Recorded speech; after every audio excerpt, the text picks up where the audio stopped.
샬롬. 여러분 평안하셨습니까? 저는 오늘 마태복음 25장 6절의 말씀을 본문으로 밤중에 들리는 구원의 나팔소리라는 제목으로 말씀을 드리려고 합니다. 밤중에 소리가 나되 보라 신랑이로다 맞으러 나오라. 아멘. 신랑이로다 맞으러 나오라는 소리는 대낮에 들리는 소리가 아니라 밤중에 들리는 소리입니다. 이 말씀은 밤중에 신랑이 오신다는 말과 같은 것이지요. 여러분, 왜 신랑을 맞으러 나오라는 소리가 대낮이 아니라 밤중에 나는 소리일까요? 그 이유는 여기에서 말씀하고 있는 밤중은 우리가 생리적으로 맞이하는 낮과 밤이 아니라 진리가 없는 밤을 말하고 있기 때문입니다. 성경을 보면 예수 그리스도의 초림 때도 그랬습니다. 말라기서에 기록된 내용을 보면 하나님은 그 아들 독생자 예수 그리스도를 이 세상의 구원자로 보내시기 전 먼저 그 사자를 보내시겠다고 약속하셨습니다. 여러분, 만군의 여호와께서 보내시겠다고 말씀하시고 있는 그 사자는 누구였습니까? 바로 세례 요한이었습니다. 그리고 세례 요한이 나타나서 회개하라, 천국이 가까이 왔느니라 진리를 전할 때에는 이스라엘 자손들에게는 그것이 환난이 되었습니다. 왜냐하면 진리가 나눠지고 있기 때문입니다. 여러분, 성전에서 나오던 진리는 무엇이었습니까? 바로 율법이었습니다. 그런데 광야에서 세례 요한이 보냄을 받은 자 세례 요한이 전한 천국 복음은 무엇이었습니까? 율법의 완성이었습니다. 이 때문에 당시 이스라엘 자손들은 세례 요한이 나타나서 하나님의 그 뜻을 전할 때에 갈등이 생겼습니다.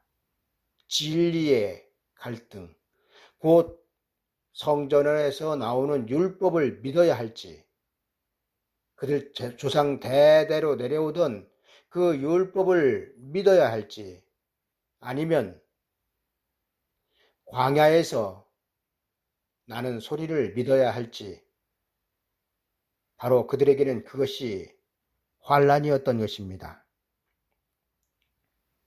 여러분, 예수 그리스도의 재림 때에도 하나님은 세상보다 먼저 교회를 심판하신다고 하셨습니다. 그리고 교회의 심판은 바로 예수 그리스도의 초림 때처럼 진리가 나눠지는 것이 심판입니다. 세례 요한의 때 성전에서 나오는 진리와 광야에서 나오는 진리가 부딪혔습니다. 제사장들, 장로들, 서기관들은 그들 조상 대대로 내려오던 성전과 율법이 진리라고 믿고 전하였으며, 세례 요한은 세상에 오시는 구원자 예수 그리스도는 그 모든 것을 이루시고 완성하시고 성전을 폐하실 것이라고 전하였습니다. 그리고 이 둘 사이에서 깨어있지 못한 하나님의 백성들은 우왕좌왕하였던 것을 우리는 성경을 통하여 볼 수 있습니다. 여러분, 만약 제사장들이 깨어있어 예수 그리스도의 초림의 때를 맞이할 그 양식을 전하는 사람들이었다면 저들은 세례 요한의 나타남에 자기들의 사명이 끝났음을 알았을 것입니다. 그러나 이스라엘 자손들은 깨어있지 못한 제사장들의 말을 따랐습니다. 세례 요한이 광야에서 회개하라 천국이 가까이 왔느니라 전하였는데도 저들 귀에는 그 소리가 들렸지만 과연 세례 요한이 말하는 그 말의 뜻이 무엇인지를 당시 이스라엘 자손들은 알지 못하였습니다. 저들은 듣기는 들어도 알지 못하였으며 깨닫지 못하였습니다. 세례 요한은 이스라엘 자손들 가운데 예수 그리스도를 영접할 진리가 없는 밤중 같은 때에 혜성과 같이 나타난 사람이었습니다. 그러나 그가 나타날 것을 성경은 이미 수백 년 전에 기록하여 놓고 있었다는 것입니다.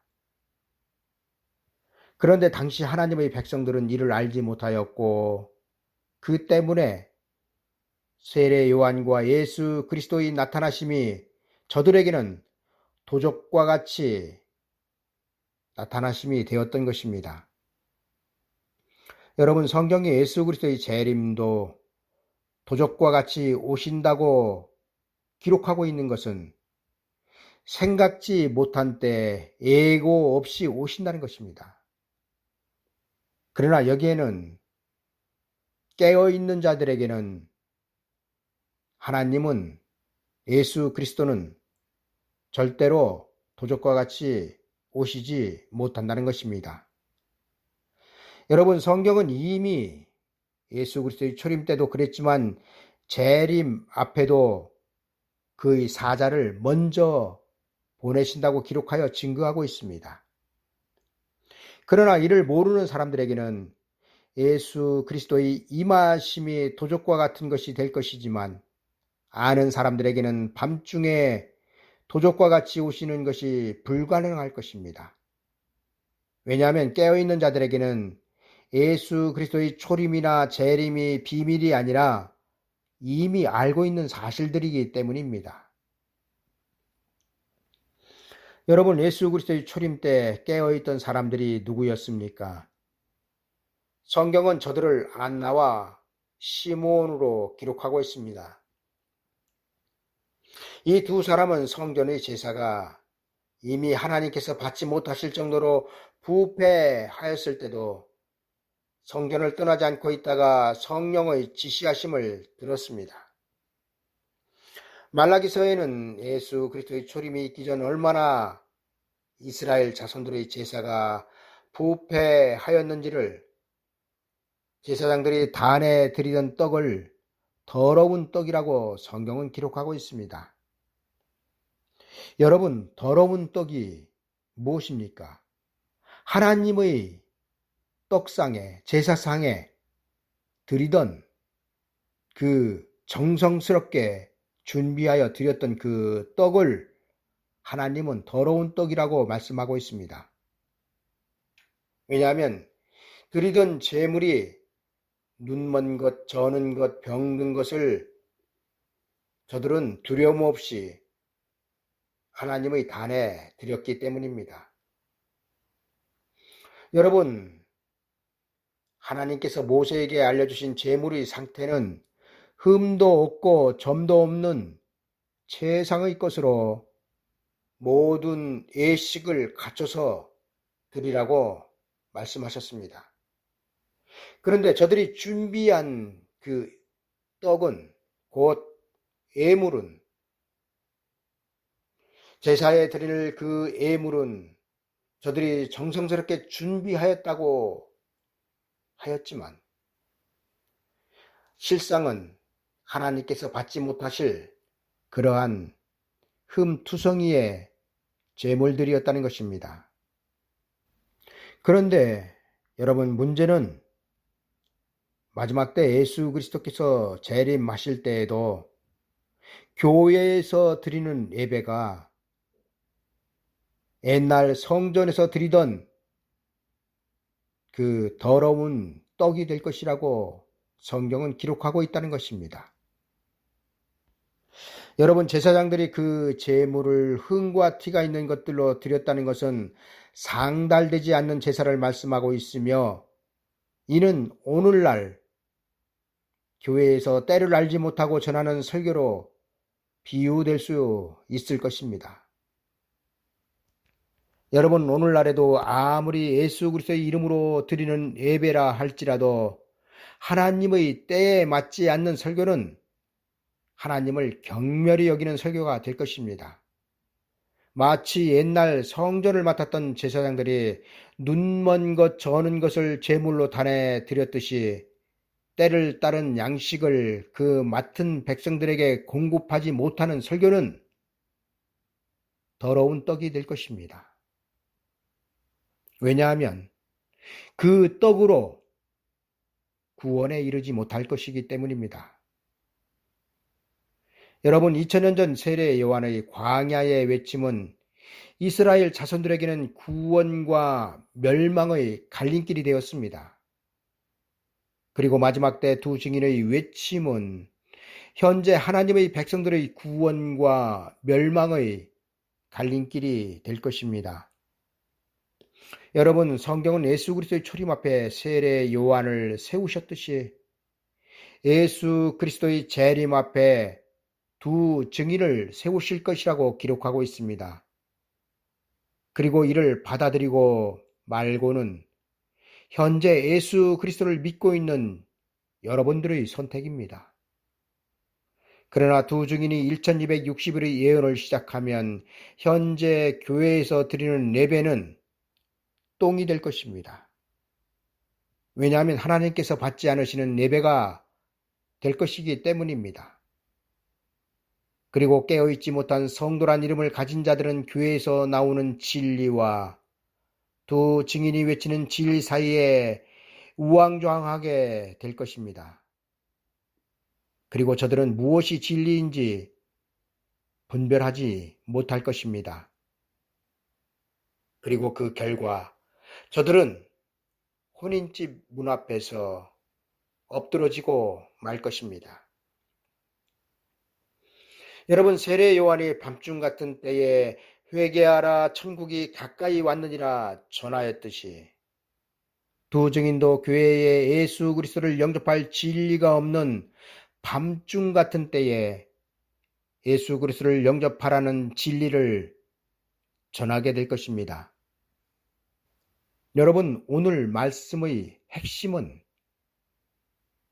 밤중에 소리가 나되 보라 신랑이로다 맞으러 나오라 하는 말을 전하는 사람이 있다는 것을 말씀하고 있습니다. 여러분, 분명히 신랑이 오시는 밤중에 신랑을 맞으러 나오라고 외치는 자를 성경은 그들이 누구라고 지목하여 기록하고 있습니다. 그리고 성경은 그들을 두 증인이라고 증거하고 있습니다. 여러분, 두 증인이 1260일 동안 예언하게 될 예언의 말씀은 어두운 데 비치는 등불과 같으며 교회에 예수 그리스도를 영접할 진리가 없을 때 예수 그리스도를 영접할 진리가 될 것입니다. 그리고 이를 전하는 사람들이 두 증인이란 사실입니다.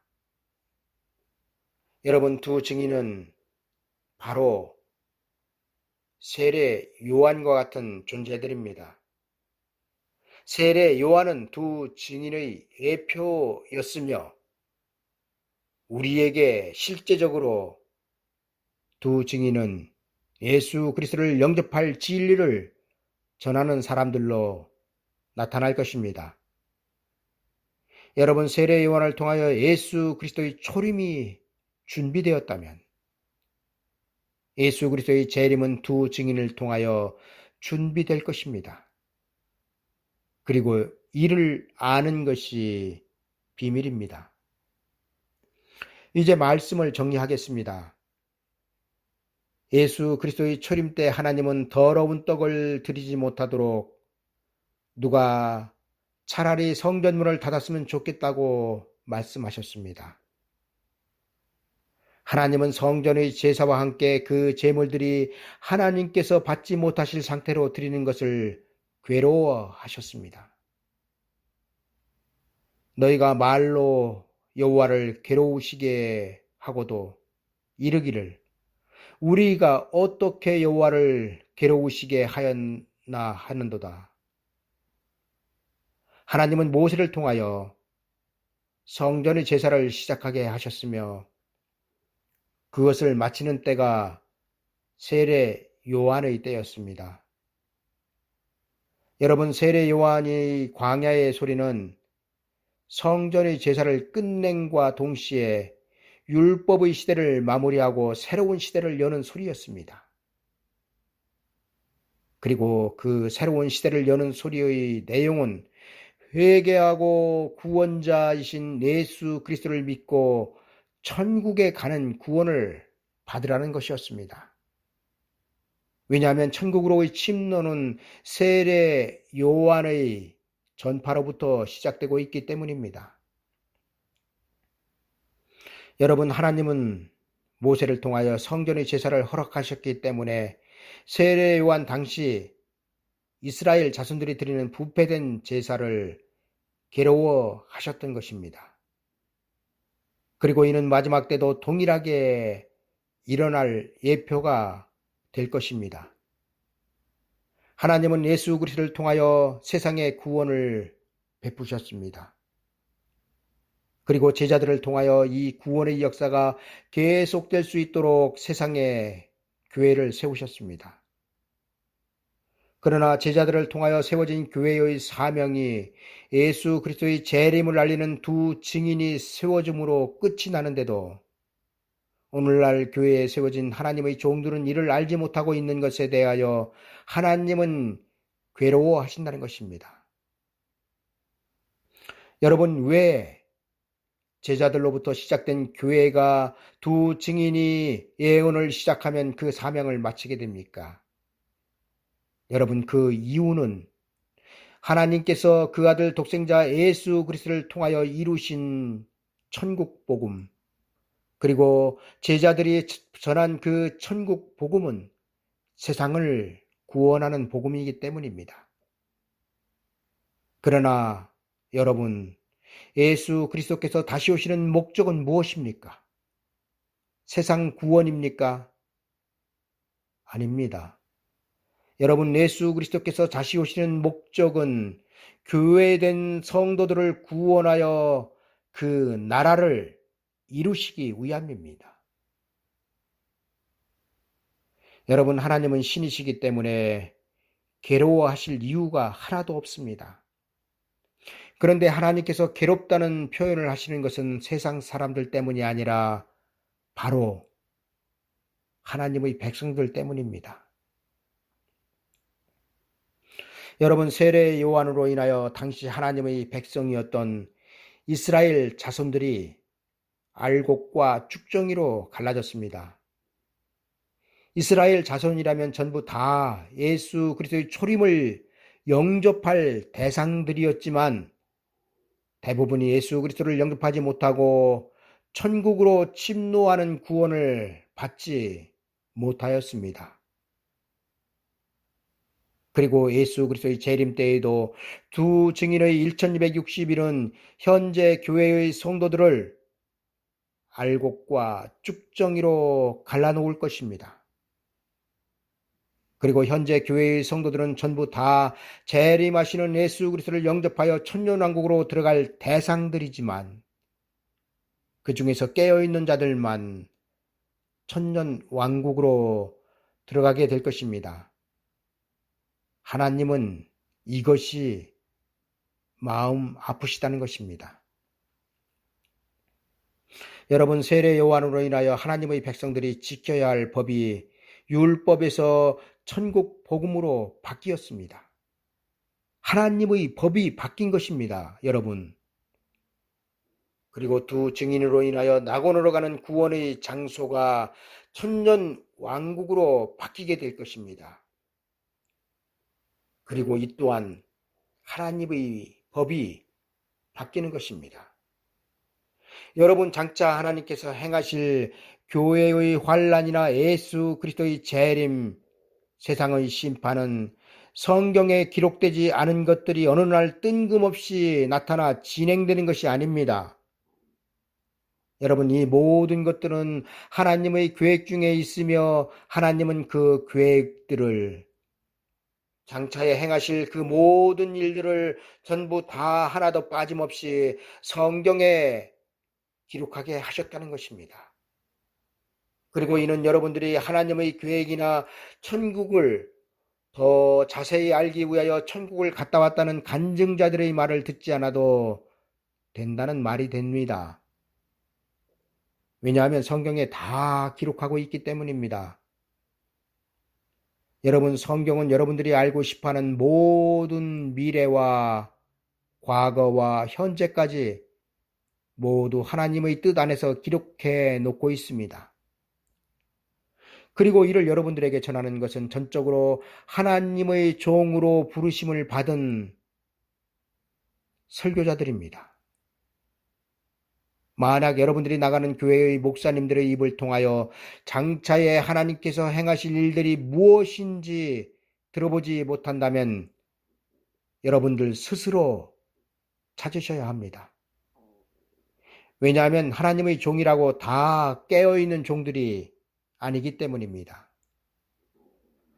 여러분, 예수 그리스도의 초림 당시 세례 요한이 전하던 천국 복음을 받아들이지 못했던 이스라엘 자손들은 이방인들이 아니었습니다. 저들은 유일한 하나님의 백성들이었으며 그들에게는 제사장이나 장로들이 있었습니다. 성전에 어른들이 있었다는 것입니다. 성전을 맡아서 그 이스라엘 자손들을 이끌던 이스라엘의 어른들이 있었다는 것입니다. 그러나 오히려 하나님의 백성이었던 이스라엘 자손들은 제사장이나 장로들, 그들을 맡아서 양육하던 그 사람들에게 붙들려서 세례 요한에게로 가지 못하였습니다. 그리고 이와 마찬가지로 두 증인이 예언을 시작하면 깨어있지 못한 자들은 두 증인이 전하는 내용이 무엇을 말하는지 알아듣지도 못하겠지만 또 어떤 이들은 그들이 다니던 교회에 붙들려 두 증인에게로 나가지 못하게 될 것입니다. 그러나 여러분, 세례 요한의 광야의 외침으로 성전 시대가 끝났듯이 두 증인의 예언은 여러분들이 현재 나가고 있는 교회 시대를 끝내게 될 것입니다. 그리고 이를 아는 것이 깨어있는 것이며 마지막 때 하나님의 큰 구원을 받는 비밀을 아는 것이 될 것입니다. 여러분, 우리는 예수 그리스도의 이름으로 세상에서 구원받은 사람들입니다. 그리고 우리는 다시 오시는 예수 그리스도를 영접하여 혼인집에 들어갈 그 대상들입니다. 그러나 여러분, 출애굽한 이스라엘 자손들이 광야에서 떼죽음 당한 것을 우리는 기억해야 합니다. 하나님은 그 다수를 기뻐하지 않으시고 광야에서 하나님의 백성들을 죽이셨습니다. 요단강을 열지 않으셨습니다. 여러분, 하나님께서 왜 이렇게 하셨습니까? 왜 그 백성들을 출애굽시켜 놓고 광야에서 그들을 죽이셨습니까? 여러분, 하나님께서 이렇게 하셨던 그 이유는 저들이 목적지를 잃어버렸기 때문입니다. 여러분, 우리는 예수 그리스도의 이름으로 세상에서 출애굽한 사람들입니다. 우리는 현재 광야에 살고 있는 사람들입니다. 요단강을 건너지 못하였습니다. 여러분, 요단강을 건너면은 하나님의 약속의 땅, 구약시대에는 젖과 꿀이 흐르는 가나안 땅이었지만 우리에게는 요단강을 건너면 혼인집입니다. 그런데 우리가 예수 그리스도의 이름으로 다 구원받은 우리가 요단강을 건너야 할 대상이었지만 요단강을 건너지 못하고 혼인집 문 앞에서 거꾸러졌습니다. 미련한 5 처녀 말입니다.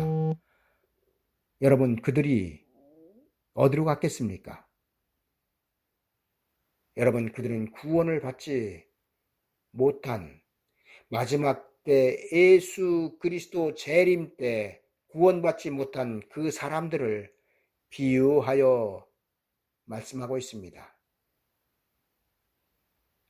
여러분, 이제 우리는 정신을 차려야 할 때입니다.